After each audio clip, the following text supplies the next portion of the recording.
Robert Redford starred in some incredible movies over his career, but he also has several great movies that remain underappreciated and overlooked. Redford died on September 16, 2025, at the age of 89. He left behind him an incredible legacy, including great movie roles, directed films, and the creation of the Sundance Film Festival.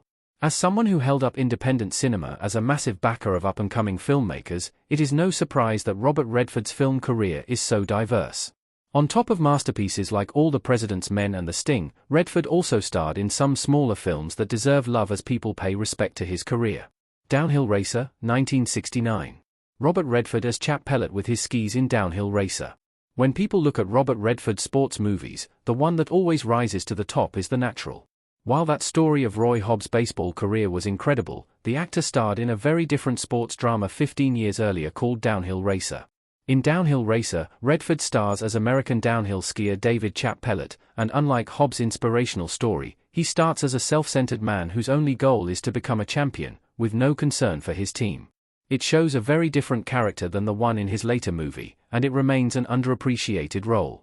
While Downhill Racer received positive critical reviews, with an 85% on Rotten Tomatoes, audiences were less appreciative, with a 58% rating. When breaking down the film, it is hard to get behind Redford's character because of his arrogance, but it is very similar to Tom Cruise's performance as Maverick in Top Gun. Pete's Dragon, 2016. Robert Redford as Conrad Meacham in the forest in Pete's Dragon. The 2016 remake of Pete's Dragon was a magnificent family fantasy movie that people don't seem to talk about anymore. This version remakes the 1977 Disney film, but it chooses not to take the form of a musical, as the original film did. Instead, this is more of a fun, adventure movie. Oakes Fegley stars as the young orphan Pete, who lives with his dragon Elliot in the forest. However, when a forest ranger named Bryce Dallas Howard, finds him and takes the boy in. Robert Redford stars as Conrad, Grace's father, who had met Elliot years earlier and trusts Elliot.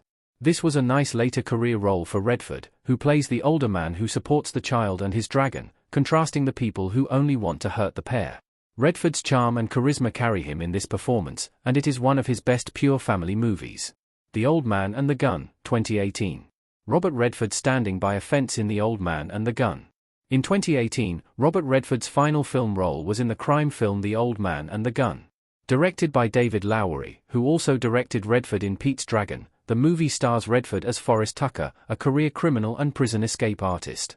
Redford was 82 when he took on this final role of his career. At the age of 74, Tucker had been a wanted man since he escaped from San Quentin State Prison. He robs another bank, but then meets a woman named Jewel, Sissy Spacek, and falls for the woman. However, this is a story about a man who can't live a normal life, and his entire life's trajectory is to be an outlaw. The film received positive reviews from critics, and as Redford's last performance, it deserves to be praised for how great he was as an actor, all the way to the end. A Bridge Too Far, 1977. Robert Redford as Major Julian Cook aiming a gun in A Bridge Too Far. Released in 1977, A Bridge Too Far is a Richard Attenborough-directed film that critics never really appreciated, awarding it a low 59% Rotten Tomatoes score. However, when looking at the audience score of 85%, it is clear that they saw something the critics missed in this World War II film. What makes this movie interesting is that it depicts a failed Allied operation in Nazi-occupied Netherlands, and is not a movie about a triumphant wartime moment.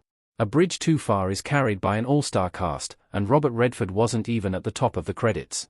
However, Redford's performance as the commanding officer, Major Julian Cook, was excellent in one of his few war movie roles. With names like Sean Connery, Michael Caine, Laurence Olivier, and more, Redford more than held his own and proved to be as big a star as anyone else in the movie. Spy Game, 2001. Robert Redford as Nathan Muir talking to Brad Pitt as Tom Bishop in Spy Game. In the early 2000s, Robert Redford was adding more big-budget blockbusters to his name, but few matched the brilliance of his early career roles.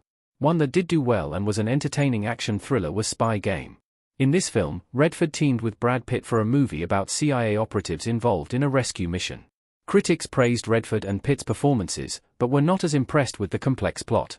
However, this was also a Tony Scott movie, so it had his visual flair, and it was no surprise to know that it looked great, with the fantastic acting just adding to the final result. Spy Game was more of a blockbuster thriller movie than Redford was usually involved in before this. However, it was a smart story with some nice twists, and Redford was perfect in his role as a grizzled CIA veteran who wanted to fix a prior wrong. Barefoot in the Park, 1967.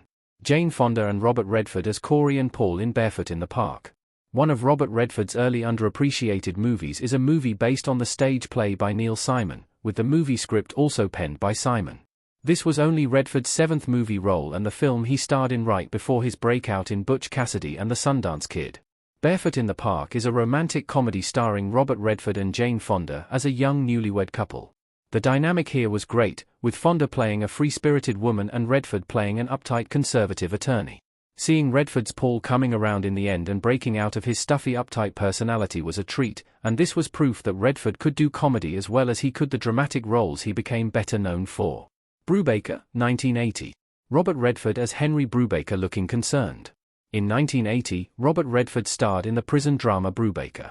He played Henry Brubaker, a warden who showed up on his first day disguised as a prisoner so he could witness the abuse and corruption involved in the Arkansas prison. He then set out to reform the prison. The film is a fictionalized version of a true story surrounding the 1967 prison scandal in Arkansas, where the government used forced inmate labor to produce profits for the state. Redford's Brubaker sets out in the movie to reform the prison and seek rehabilitation of prisoners and human rights. Brubaker received mixed to positive reviews, with a 75% Rotten Tomatoes score. The movie tells a great story, with Redford delivering a great performance as someone trying to do good in a system that rewards corruption. Sneakers, 1992. River Phoenix, Dan Aykroyd, Sidney Poitier, Robert Redford, and David Strathairn in Sneakers are stood as their characters looking pensive in an outdoor setting. Sneakers might be one of the best, yet underrated caper films of the 1990s. The cast was fantastic, with Robert Redford leading a team that included Dan Aykroyd, Sidney Poitier, David Strathairn, and River Phoenix.